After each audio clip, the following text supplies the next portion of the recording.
वसल्लम जे शान में गुस्ताखी कंदड़ लाड़काणे जो असद चांडियो जेको हाणे अमेरिका फरार थी वियो आहे उन हुज़ूर सल्लल्लाहु अलैहि वसल्लम जे शान में तमाम घणी बेअदबी कई आहे जेके बेअदबी जा लफ़्ज़ मुसलमाननि खे ॿुधाए बि नथा सघजनि उन हुज़ूर सल्लल्लाहु अलैहि वसल्लम ऐं उन जे पाक घर वारनि जे लाइ तमामु सुठा लफ़्ज़ ॻाल्हाया आहिनि।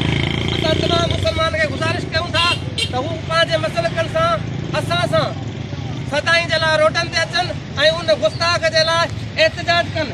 असां मुसलमान आहियूं जेकर असांखे पंहिंजी ज़ात खां वधीक हुज़ूर सां मोहबत न आहे त हुज़ूर सल्लल्लाहु अलैहि वसल्लम पाण फरमाए त उहो मोमिन ई न आहे जंहिंखे मूंसां पंहिंजी माल ऐं जान खां वधीक मोहबत न हुजे। असांखे पंहिंजे कारोबार सां मोहबत आहे, पंहिंजे माल सां मोहबत आहे, दुनिया सां मोहबत आहे, हर शइ सां आहे। पर को ज़ालिम को मलाउन को लानती जेकॾहिं हुज़ूर सल्लल्लाहु अलैहि वसल्लम जे शान में गुस्ताखी करे थो त उनखे असांजी हुकूमतूं छॾे ॾियनि थियूं। पोइ जेकर उन्हनि ते को आशिक उनखे मारे थो क़त्ल करे थो त पोइ उनखे कातुल जो दर्जो ॾिनो थो वञे, उनखे कातुल सॼो थो वञे। असां हुकूमत खे ॿुधाइणु चाहियूं था, FI वारनि खे ॿुधाइणु चाहियूं था त असद चांडियो गुस्ताख खे गिरफ़्तार करे उनखे जल्द जल्द फांसी जी सज़ा ॾिनी वञे जेका असांजे आइन मुताबिक़ गुस्ताख रसूल खे फांसीअ जो हुकुम आहे त असद चांडियो खे बि फांसी ॾिनी वञे। असां मुसलमान आहियूं, असांजा ईमान जा जज़्बा मजरूह थिया आहिनि। असां हुज़ूर सल्लल्लाहु अलैहि वसल्लम जी ज़ात पाक ते हिकु हरफ़ ॿुधण नथा चाहियूं।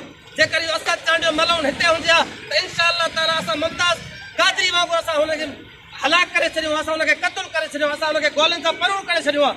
असां पाकिस्तानी हुकूमत खे मुतालबो था कयूं असद चांडियो खे कंहिं बि तरीक़े सां इंटरपोल जे ज़रिए कहिड़े बि तरीक़े सां हुनखे पाकिस्तान आणे उन ते केस हलायो वञे ऐं उनखे फांसी जी सज़ा ॾिनी वञे। असां पाकिस्तानी हुकूमत खे मुतालबो था कयूं हीअ असांजो आवाज़ आला ऐवाननि ते पहुचायो वञे ऐं असद चांडियो मलाउन खे फौरी गिरफ़्तार कयो वञे, उनखे फांसी जी सज़ा ॾिनी वञे।